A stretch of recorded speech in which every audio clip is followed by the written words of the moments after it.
Senator, and I'll go with my questions next if you don't mind. I would like to ask the same thing and follow up. Onshore and offshore, all we're asking for, can you commit to doing the leasing? I know you're going to do the plan. What we're committed to is the leasing that goes with it, because there's no guarantee that's going to happen on either onshore or offshore. And if you can't answer, I understand where I have to get the answer from. If you can, is your intent to lease? Thank you, Chairman. Our intent is to follow the law. We know that this 5-year plan is in the works right now. I couldn't tell you, if I tried, what is in it at the moment. Let me just, if I can, I'm so sorry to interrupt you, but never before has there not been a lease that I know of. When the plan was put forward, it was put forward with the intent to lease, and it was followed up with leasing. You seem to be hesitant, and I understand. I'm not trying to put you in a tough spot. I just want to know, is the administration, you have your top people with you right now, is your intent to lease unless you're stopped from leasing? Chairman, we have continued to lease. Thank you.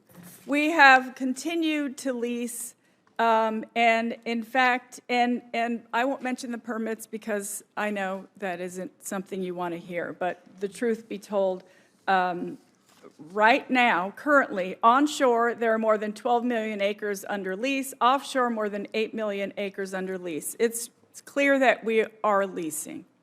Well, those have been previous, but the bottom line is that you have the ability to make some of the changes as we recommended. There's practical changes that should have been made by now. You don't need us. You can look at and review it, and if we think you're out of bounds, then we'll pull you back in. But we think that basically there needs to be adjustment in a lease program. Private sector understands it. A lot of leases they're holding, they shouldn't be holding, but they will if they're as cheap as they are. So there's a lot of adjustments that can be made. We're not making any attempt. I'm not going to belabor this anymore.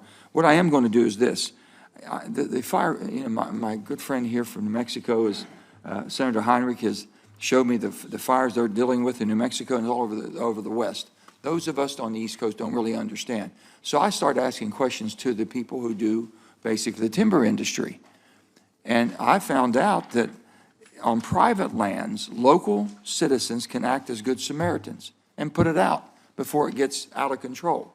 If it happens on a federal land, they're not able to do this. Doesn't make any sense to me. I've talked to people who were basically had contracts to cutting. Lightning strike, they saw it start and couldn't act quick enough to put it out before. They had to call the federal government, and by the time you got there, you had a raging, out-of-control fire. I never knew this, Senator, and this is something new to me, and it doesn't make any sense. I'm sure that none of us intended for that to happen, but they're telling me that they cannot go on as a good Samaritan on federal lands. And is that what you understand? Is that anybody? Chairman, I am very, very happy to look into this for you. I know doesn't make sense, does it? I appreciate your concern, and I will absolutely. Well, I'm sure that my senators here from the West. You want to say something to that? Well, I'm walking in. Sorry. But I would say that you know, my communities after a severe fire, you know. Several years ago, I mean, we've had them every year, but after the loss of 4 firefighters, I think people really do believe that the community can be involved in what we termed hasty response. And hasty response is an integrated system of local county officials and people working together to jump on the unique changes in our climates, driving much warmer temperatures. My colleague, Senator Risch, I don't see him here this morning, but he has the Incident Response Command in Idaho. So you can go and visit that. And they will tell you, they will show you the mapping.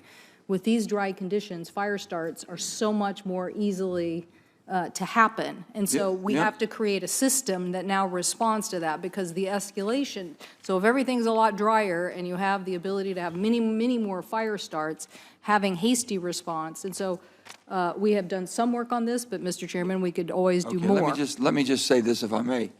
I was talking to one of the larger companies that do timbering on federal lands. They're out in the hitherlands, okay, and there's no quick response. And they told me they saw the lightning strike, they saw the fire start, and they had to call it in. It didn't make sense to me at all, but I just, is there a prohibition is all I'm wanting to say. And if there's not, then they misled me.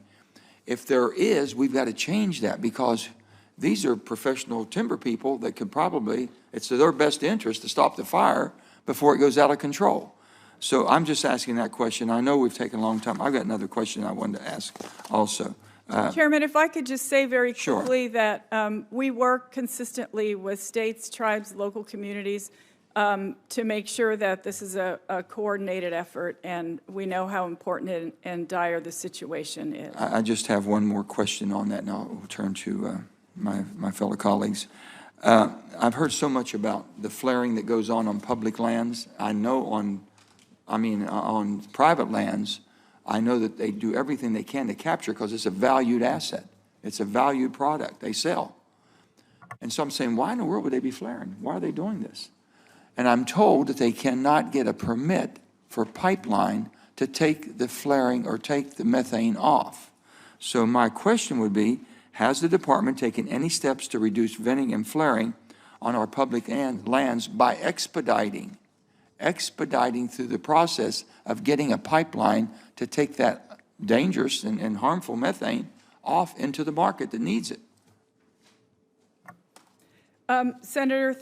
Chairman, thank you so much. Yes, we all need to reduce the But it happens methane because waste, yes, yeah. and it causes a lot of health problems as well, so I understand that. We are continuing to issue permits for gathering lines, and Congress has provided additional authority in the bipartisan infrastructure law, and we will move that forward as we can, and I appreciate that being a priority. Are you all asking, and I'm going to go back to firefighting right now, because we've had some horrifics, and we had a firefighter took their life. Just very quickly, we put additional funding in the infrastructure bill, bipartisan infrastructure bill. Have you started using that funding to try to address the mental illness problems that we're concerned about with these brave firefighters? That is a priority for us, Chairman. I couldn't tell you whether that funding is in the works Would you at please the check that and moment. get back but to us we are as quickly as possible? We are working on that, and we agree with you. That is something that absolutely is a priority for our department. Senator Daines, thank you. Chair Manchin, thank you.